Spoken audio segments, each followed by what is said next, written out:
though I play the role of a dominant, I still really enjoy masochism. It doesn't play out in the bedroom as much anymore, even though I do like the feeling of my hand stinging, and I do hit myself in the face with a flogger pretty frequently.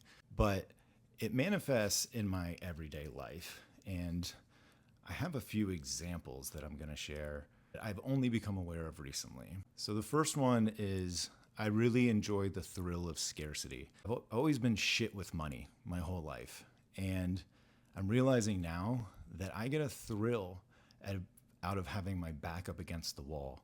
I have to be crafty and cunning, narrowly escape at the very last minute and survive. I find great creativity and resilience out of that, and it is quite exciting.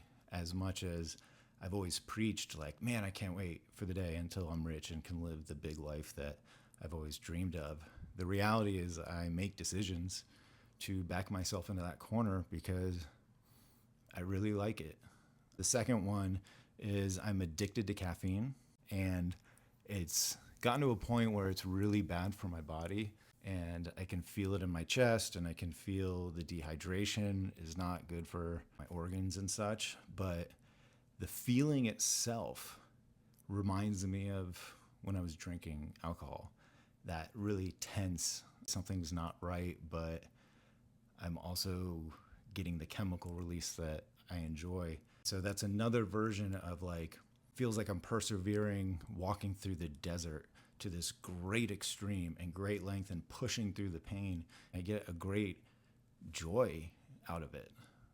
The third one is this conflict between thinking I'm good looking, but also staring at myself in the mirror and thinking about how fat I am, how terrible my face looks because I'm getting older and I'm breaking out, and God, I look so ugly.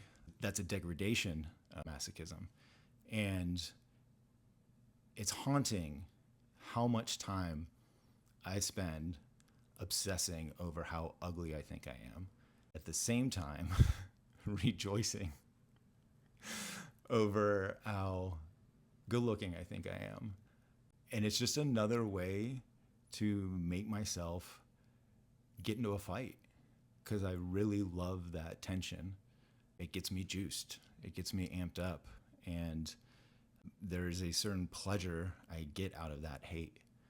I'm sharing these things because, one, they're true, and two, I was able to keep them in denial for so long because of the shame.